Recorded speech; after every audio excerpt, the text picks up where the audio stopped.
Should I wait a little bit? Or? Yeah, you can. It'll pop up there. How many people are on? Okay. So no one. Yeah. Okay.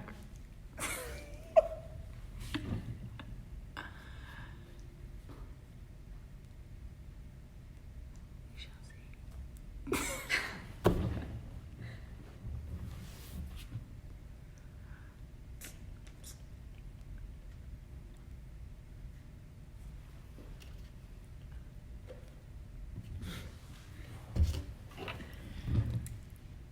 You can go ahead and start.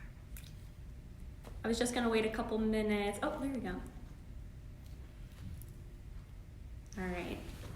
Thanks for joining us live today at the Wellness Center. For those of you who may not know me, my name is Amanda Miller. I'm the registered dietitian here at the Wellness Center and one of the inpatient dietitians over at Berkeley Medical Center. So today I just wanted to briefly come on here and talk a little bit about making good and healthy food and nutrition choices during self-isolation, during quarantine, especially as it relates to stress and emotional eating during this time, which I know a lot of people are really struggling with. So I know that everyone is, having a lot of different daily routines and daily schedules that we're used to, whether you are at home, working 100% from home now, spending all your time at home and not working at all, or even if you are still someone who's going to work every single day like myself, I'm still, working the same work schedule as I always have, but even I have had to make a lot of adjustments in my life related to, food and nutrition and my eating habits and exercise and staying active and my sleep patterns and everything. So even with everything going on and changing all of these different things, it's still important that we are confident in being able to continue making good and healthy nutrition choices and staying active. So the most important thing that we can be doing right now, obviously, we hear it every single day, is staying home and social distancing and self-isolating as much as possible. That is the number one thing, the most important thing that we can be doing right now. However, still acknowledging that is the most important thing. It's the most important thing for our health and for the health status of our nation. It's still important to acknowledge that this can really put a strain and a negative impact on especially our mental health and really some other aspects of our physical health as well that we aren't talking so much about, especially as it relates to food and nutrition and making good nutrition choices.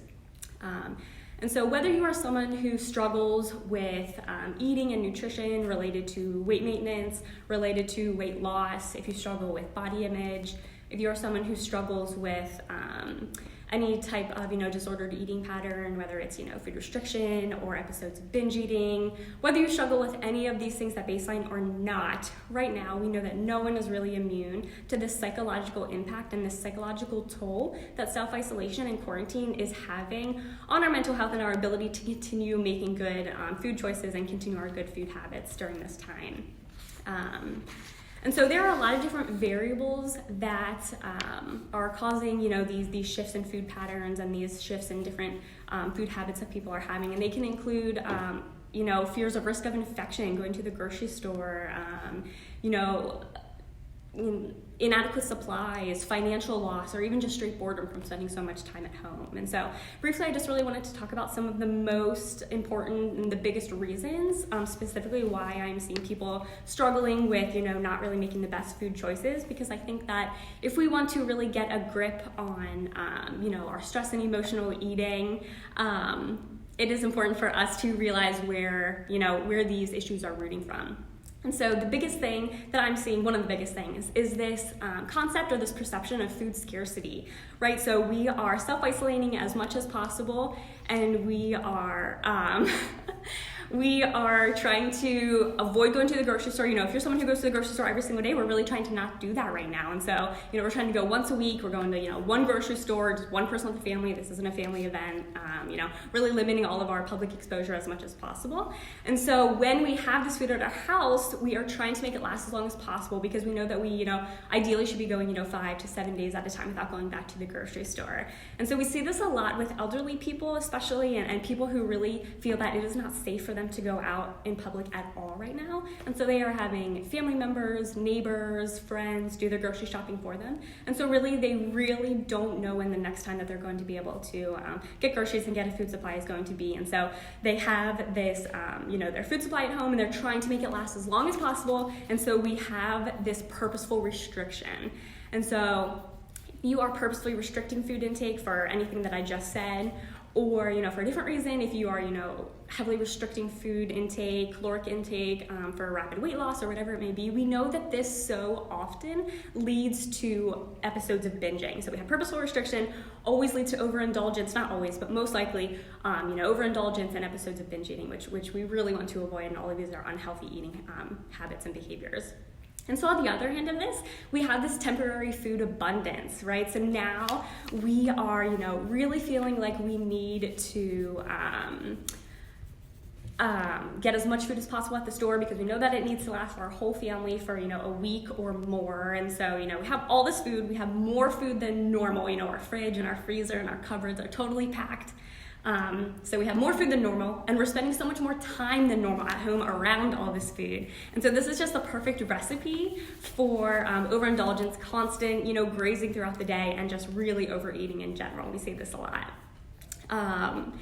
And third, really, why I see this kind of like shifting in food habits and food patterns for people who are really struggling with overeating or any kind of, disordered eating pattern right now, is this excessive food talk that we have as a society. So if you have social media, actually, which I know you literally all do because you're watching this on Facebook right now, I'm sure that you have seen, memes and people posting about, making jokes about we're not, staying active and we're eating so much and we're at home and, we're stress eating and emotional eating and, people are saying, the quarantine 15 and, avoid the COVID-19, like all this, these weight jokes and, eating so much. And, we're constantly talking about this online. We're constantly talking about, grocery stores and they're changing inventory and, stocking up on food and, this store has this and we're sold out of this and whatnot. And so we, as a society right now, are constantly talking about food. We're constantly talking about it, so we're constantly thinking about it. And it really just translates into, we're constantly eating it too.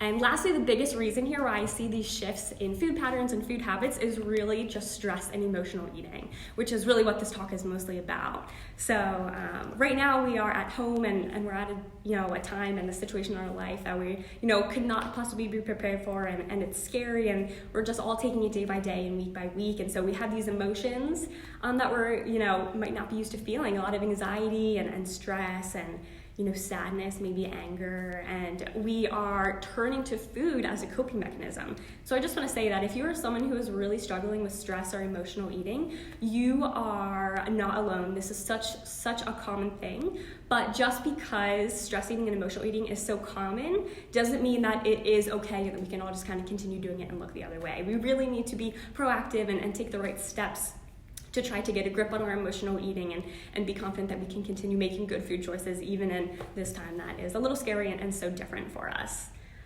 So staying mindful of what we're eating and how much we're eating and when we're eating is so important. Staying active, getting enough sleep, practicing self-care is so important.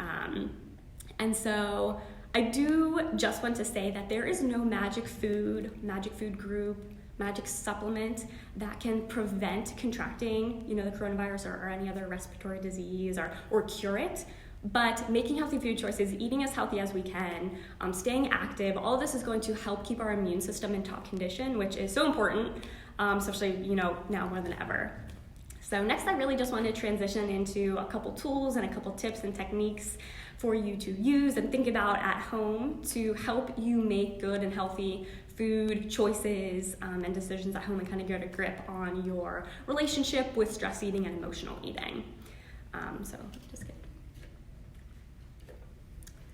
So this first tip that I really wanted to talk about is just putting yourself on a schedule. So I know that so many of our daily schedules are different, but we still need to get into a schedule, get into a routine and stick to it. And specifically, I'm talking about, food and nutrition. So eating 3 meals a day, planning it out. If you have a planner, get one, write out what you're going to do that day, even if it's just simple little tasks, and work in when you're going to eat your meals, and even your snacks if you want to. Make sure that you're giving yourself adequate time to make and prepare your meals.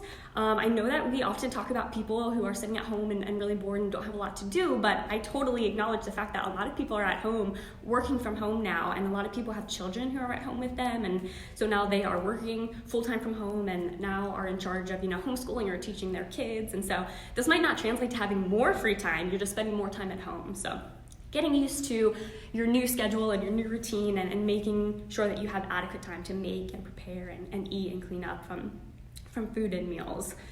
So now more than ever, it is so important to meal plan.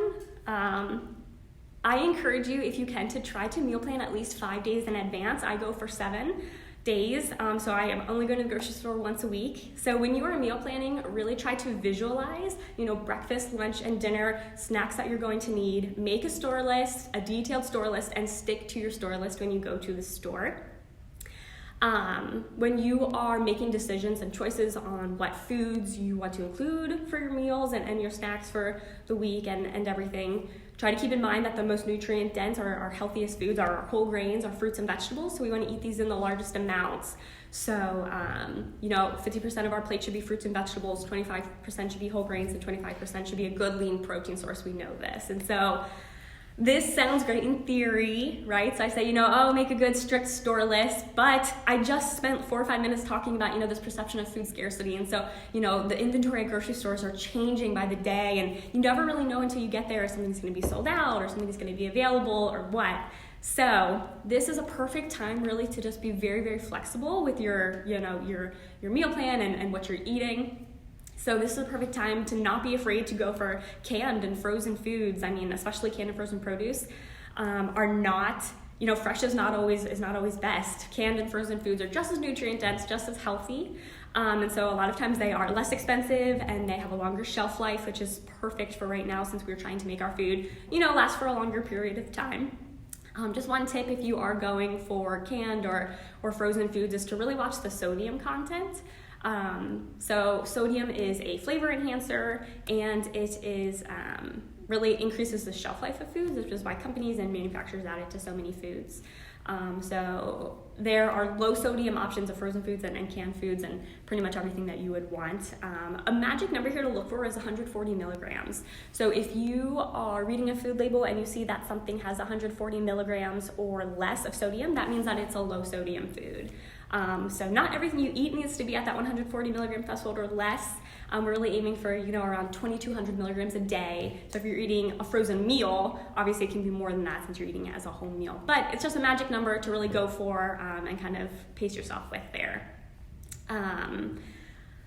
Another thing that I really like to encourage people to do during this time is to keep a meal at your house that is completely frozen or made entirely of canned foods or something like that, even if it is something so simple as a frozen pizza, or if you're batch cooking and freezing some leftovers, just have some leftovers in the freezer that can feed your whole family.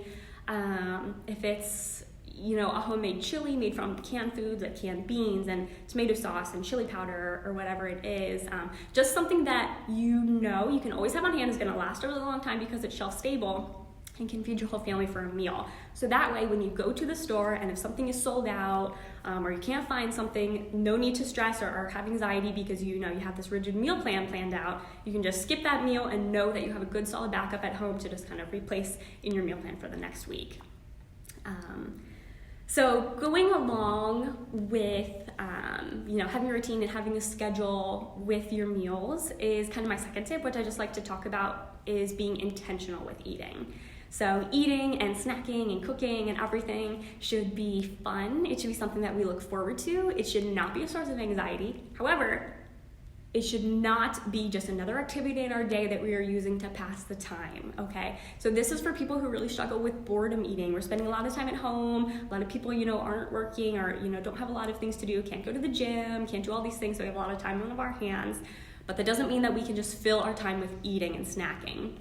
And so it is very important to really tune into that mind and body kind of connection and realize and validate your hunger when you're going for a snack or something to eat when you're home and you're feeling like you might be bored. So a good tip that I like to use for myself is to ask myself, if the only thing I had to eat right now was an apple or, some carrots or, some good raw veggies or something, would I still choose to eat it? So, I'm taking this moment to validate my hunger. And if I would, can honestly say, yeah, I'd love to eat those things. And I probably am hungry and I can totally go ahead and eat whatever I was going to, snack on.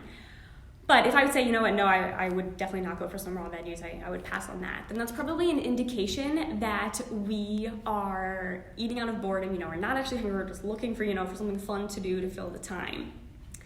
Another tip that I like to do is wait 10 minutes. So if I am going for something to eat, and I'm validating my hunger, just a good thing to do for yourself is to walk away just for 10 minutes out of the kitchen and do something else. Take your pet out just for 10 minutes, or do some gratitude journaling, or fold a couple pieces of laundry that are in the dryer, and just keep yourself busy for 10 minutes. And if after 10 minutes you can honestly say, you know what, I'm still feeling hungry, I'm gonna go back and eat something, that is completely fine, completely acceptable to go back and, because you validated your hunger, you know that you're hungry, and you're going to eat something nourishing and good for you. But if you get caught up in another activity and that feeling of wanting to eat something has passed, that's just another indication that you're eating out of boredom or out of emotions, and you're really not eating out of hunger.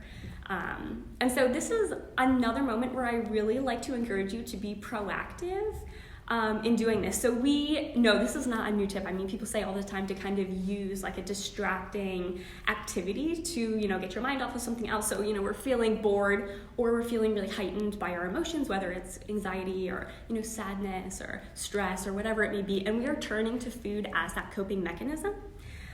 We know that it's a good idea to not do that. We know that that's a destructive behavior, but it is so hard, to reorient yourself, have that mind-body connection, realize that you're not eating out of hunger and you're doing something that's an unhealthy coping mechanism, to reorient yourself. And now we know that this is where it's time to choose another distracting activity to get our mind off of, eating out of emotion or out of boredom. But if you don't have anything prepared or you can't think of anything, it's going to be impossible to reorient to another activity. And so we're so much more likely to just kind of resort back to, using food as that coping mechanism. And so I encourage you, when you are in a good, solid state of mind, to just take 15 to 20 minutes to really actually write down some activities that work well for you, that are relaxing for you, that have, you're going to have on hand. So if you like to, do a puzzle, or do some yoga or some stretches on your floor or something like that, be prepared with those things, and be prepared when you're turning to food as a coping mechanism to reorient yourself and then go for that activity. So going on to my third tip here, which is kind of going off of being intentional, is portion controlling right away. So when you validate your hunger and you go for a snack or you go to eat something, please portion control it right away and then leave the kitchen. So if I'm going for a snack, even if it's something that's very, healthy, like some almonds, which would be a great choice for a snack, I'm going to go to the kitchen and eat some. Almonds are a source of dietary fat, and so they are so calorically dense. And so, I can't just sit there and eat handfuls of almonds. My calories are going to be way out of control so fast. And so, it's important to just get a handful, put it in a small cup, put the bag away, and then walk out of the kitchen. Kind of going along here with portion control is also just eliminating all of those tempting or trigger foods that that you struggle with. So at baseline, if you know that you really enjoy eating chocolate ice cream after dinner as a snack, as a good treat for yourself, that is totally a good idea. But right now you're spending so much time at home, and you might not be working, and your schedule's all, different, and that you're so much more likely to eat chocolate ice cream a lot and might overeat it, and really abuse that food. Right now might be a perfect time to just keep it out of the house. Just don't even buy it. You don't need it, your family doesn't need it. Just a perfect time to be focusing on some good nutrient dense foods. A friend of mine who is also a dietitian always likes to say, relating to food, if it's in your house, it's in your mouth. So really just keep it, don't leave it up to yourself and, promise yourself that you're going to be the bigger person to just kind of avoid it. Just keep it out of the house. This is just a temporary situation, and it's really important to, make good, healthy food choices right now. So just lastly, for my fifth tip that I want to talk about is just eating mindfully. So I talked about eating intentionally, validating that hunger, making sure you're actually eating out of hunger. But when you do choose to eat something, you're eating a meal, you're eating a snack, eat mindfully. So eat at a kitchen table, turn the news off, turn the TV off, put your cell phone away, have a conversation with your family, focus on your food, take sips of water, and and really just eat slowly. So I know that I've said this before, but I'll say it again. It takes about 20 minutes for our mind and our body to be on the same page for how our hunger hormones are. So, we're hungry and we sit down and we eat a meal, and it takes about 20 minutes for our body to say, you know what, hey, we're good, we're satisfied, we don't need to eat anymore, we can stop eating. But if we are eating entire meals in, 10 to 15 minutes, we are so much more likely to overeat and overindulge without even really realizing it until, 10 to 15 minutes later. So really just a good idea to make sure that those meals are lasting you at least 20 minutes so that you can really appreciate how you're feeling and how hungry and how full you're feeling and honor that feeling. Lastly, I would just really like to encourage you, if you are someone who is really struggling with stress and emotional eating, to keep a food journal. So not just a food log where you write down everything that you are eating, but more so when you are feeling really heightened by emotions or feeling really bored, or however you're feeling, and you're turning to food as a coping mechanism, try to actually write down how you're feeling, what are you feeling? You're feeling anger, are you feeling anxiety, or whatever you're feeling, and then write down what food that you're turning to as that coping mechanism and how much of it you're eating, and then afterwards write down how that made you feel. So a lot of times when we're eating out of stress or we're eating out of emotion or just eating out of boredom, we're going for foods that are, simple carbohydrates, high in sodium, high in saturated fat, and those foods make us feel really good right away and, 5 minutes after eating it. But, 20, 30 minutes later, we're gonna feel really lethargic, we're gonna feel, really tired, our mood is gonna be really crappy, we're gonna be craving more of those kind of, junk, unhealthy kind of foods. And so it's important to make sure that you're trending these patterns, trending your emotions to, your emotional food, the food that you're turning to as a coping mechanism, and how it's making you feel, so that you can really get a grip on your emotional eating and try to take those steps to conquering it and walking away from using food as a coping mechanism. So that is all I have. Sorry, did I go? I went a little bit long. But I guess really just my parting thoughts that I want to leave you with is this is just such a perfect time. It is so necessary to practice gentleness and to practice self-compassion with yourself. This is a really scary time. Nobody could have been prepared for this, and I know that so many of us are eating foods that we're not used to eating, and we have so much going on right now. Just knowing that our eating and everything might not be perfect right now, and that's okay, but just know that we are doing the best with what we have. This is just a temporary situation, and that we are going to get out of this, and just knowing that we're doing the best that we can right now. So that is all of the material that I really wanted to cover with you. Now I just kind of wanted to turn it over to you guys, for anyone watching this. If you have any questions for me about anything that I said related to stress eating, emotional eating, anything about nutrition in general, if any of you have any comments or tips that you like to use to help yourself deal with, eating out of boredom, or any foods and meals that you feel like are really helpful right now with the foods that we can, always find in the grocery store or anything like that, I would love to hear them. Tracy. I couldn't read these from back there, but and also, if any of you think of anything that you want to say, after I log off of here or anything, please feel free to comment it, and I'll, keep an eye on these comments, and I will reach out to you later and post some stuff too. So, I'm going to get a drink.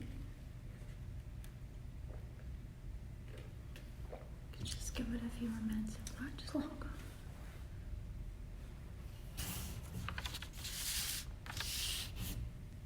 Also, I know I have a tendency to talk really fast, so sorry if you have to rewatch that if I talk too fast.